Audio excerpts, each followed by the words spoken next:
What's up YouTube, and welcome back to Homebrew Subaru. In this episode I'll be wiring up some fog lights for the 240SX.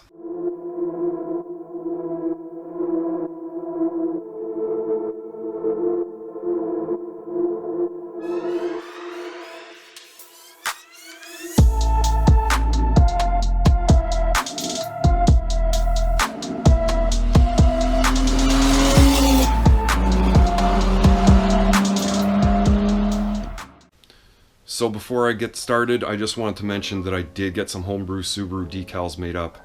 I love them. They're absolutely awesome. I've got one on my toolbox. The 240's got one. The Forester's already got them. So I will be making these available very soon. But if you wanted to try and get one a little bit early, you can always DM me on Instagram at Homebrew Subaru, and we'll try and arrange to see how we can make that happen. I think they're going to be worth $4 US mailed to Canada and the US, and then $6 US internationally. So I know a lot of you guys in the UK and Australia do watch, and I will try and make them available to you guys as well. So yeah, if you wanted to try and get one before, a little bit early, DM me on Instagram. That'll more than likely be the best way to get them, but I'm going to end up starting a PayPal me, and you guys will be able to pay by PayPal. So yeah, let's get started onto this fog light wiring. So lately I've been really kind of pushing on getting a lot of the actual switches and controls figured out, getting the switch panel done, and I was kind of wondering, where am I going to put a fog lamp switch? And I realized that I had this hole not filled, so I was thinking, well, I could get a blank to put in there, because they're kind of common. It seems like that common size that Subaru and Nissan shared way back in the day, and kind of Subaru held on to it for a long time. So I was thinking of getting a blank there and putting a little switch, tiny little switch, but then I realized that, wait, I got a fog lamp switch here, don't I? So sure enough, when I went looking for it, I found an actual fog lamp switch that will work in the 240's dash. This is out of a 2001 Subaru Impreza Sport that had fog lamps, and I moved those lamps and switched to my last Impreza wagon, which I scrapped. And when I scrapped it, I took the switch back out and the lights, so I actually still have the switch. It will go right into the 240's dash, so it's kind of cool that I have an actual fog lamp switch for the fog lights that looks OEM. So I'm going to use the switch to activate the relay. In the relay, we are going to power up some of these 1156 style ultra bright LEDs. These are apparently 1700 lumens, so about twice the amount of light of a standard LED 1156. Because I didn't have sockets, I've got new sockets to put into the factory DRLs for Canada, which kind of look like fog lights, and that's what I'm going to try and do with them, is kind of give them a fog lamp look. So I've got everything here. Might need a little bit more wiring.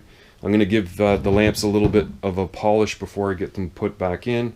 Going to run a bunch of wiring and install a bunch of stuff and show you guys what I've come up with. Okay, so it's a few hours later and I am done finally. Wire just takes its time, you know. Running the wire, cutting it to length, making your connections, cutting the loom, making sure everything's taped up, checking operation, you know, it all takes time. But I've got everything installed, everything works flawlessly, and we're just gonna kind of run through the lights and see what they look like. So I've got my fog lamp switch installed, and it will provide ground to the relay. Now I'm providing power to the relay by that center switch, which is my ignition power. So if it's shut off, the fog lights will be off, and they can't stay on with the car off, basically. And yeah, there's some wiring I still do need to take out of there, but the wiring comes up in the loom up here to the fuse box area. The relay drops down to the lights. Let's give them a try. Now I didn't realize, but the battery is getting pretty flat, so it is charging, and it may affect the way the lights actually, they flicker a little bit sometimes. I don't think it's going to happen, but if you notice it, that's what's going on.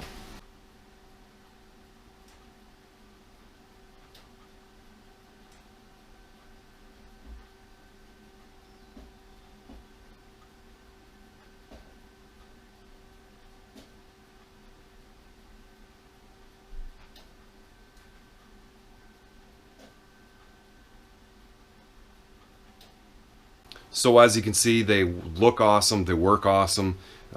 Big change in the way the front of the car looks, especially with those headlamps. But kind of having the matching lighting up from, you know, the top to bottom just makes it look that much better. So if you've actually gotten this far in the video and you're wondering where did I get those lights, I had bought another car for parts.